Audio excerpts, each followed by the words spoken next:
The gender divide or gender gap describes the disparity between different genders in society and in turn the labor market and business world. Another definition of gender divide is the difference between female and male, feminine and masculine, where the masculine or the male one is privileged.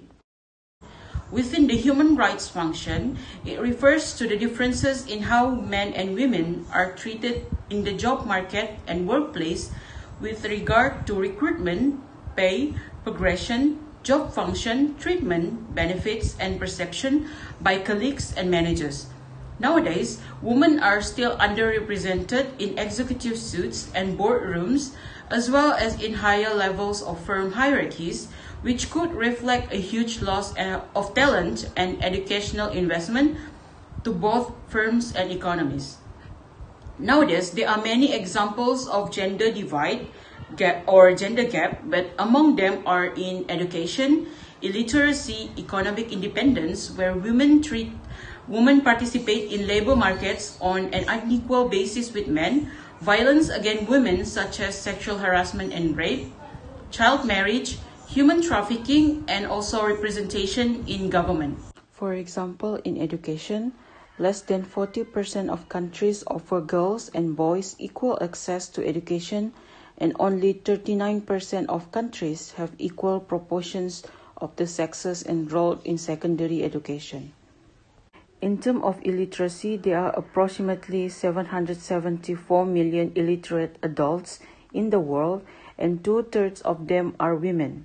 These facts not only affect women but their children as well. A child born to a mother with the ability to read is 50% more likely to survive past age 5. Women also carry a disproportionate amount of responsibility for unpaid care work. The time given to these unpaid tasks directly and negatively impacts women's participation in the workforce and their ability to foster economic independence.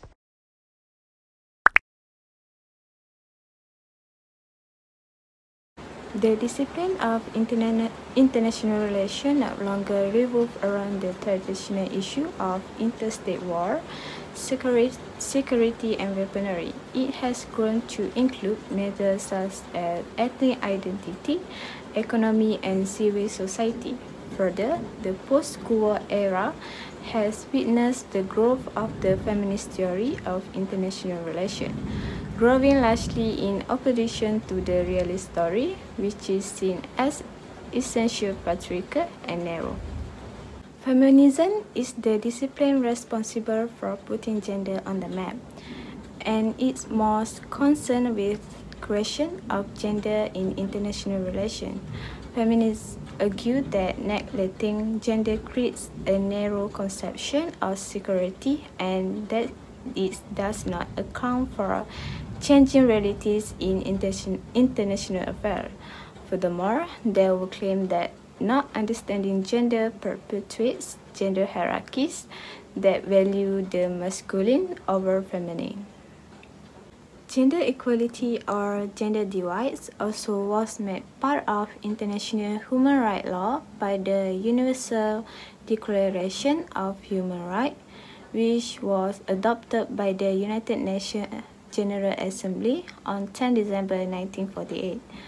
That milestone document in the history of human rights recognized that all human beings are born free and equal in dignity and right, and that everyone is entitled to all the rights and freedoms set forth in this declaration, without distinction of any kind such as race, color, sex, language, religion, birth, or other status.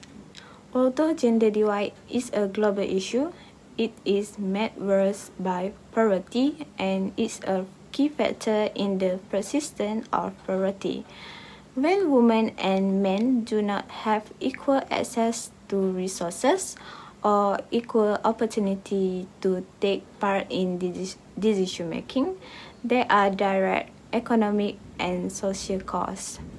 This largely affect women, but also have consequences for their children, communities, and countries.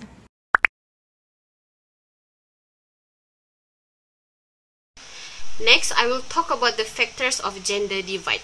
By the way, my name is Shakinah Binti Shakir Priyono and my metric number is BA1810120. So, what is the factors of gender divide? All societies have a set of gender categories that can be served as the basis of a person's self-identity in relation to other member society. In most societies, there is a basic division between gender attributes assigned to male and female. A gender binary to which most people adhere and which includes expectation of masculinity and femininity in all aspects of sex and gender. Traditional aspects can be seen as the factors of gender divide.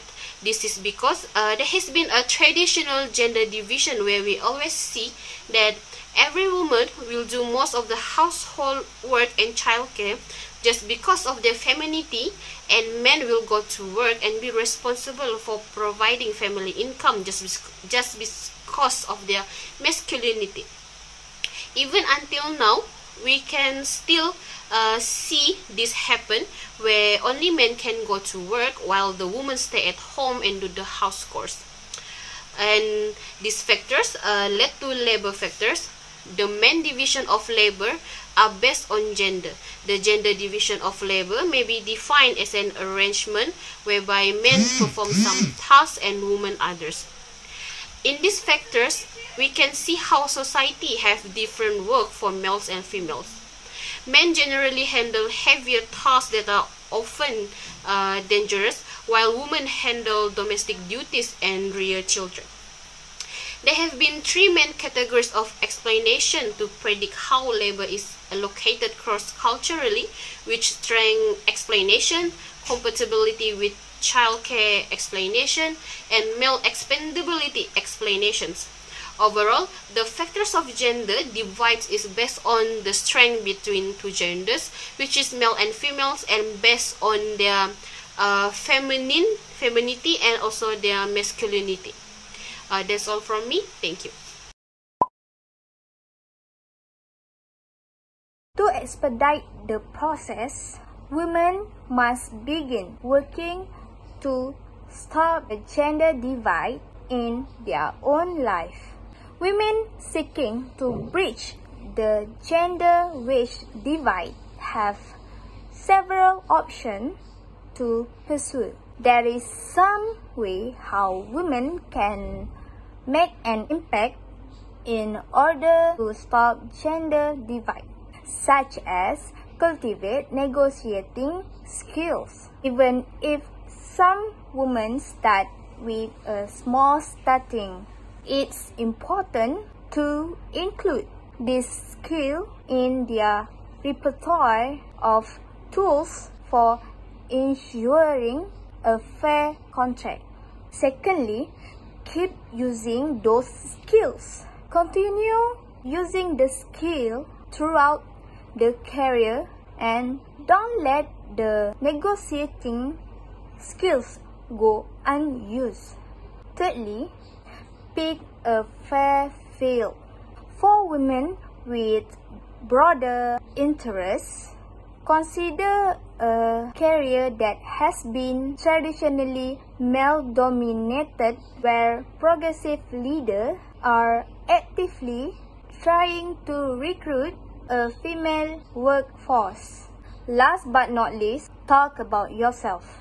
Self-promotion can be very off-putting to some, but it's important to let supervisor and others in power to know when you do something well or accomplish goal for the company.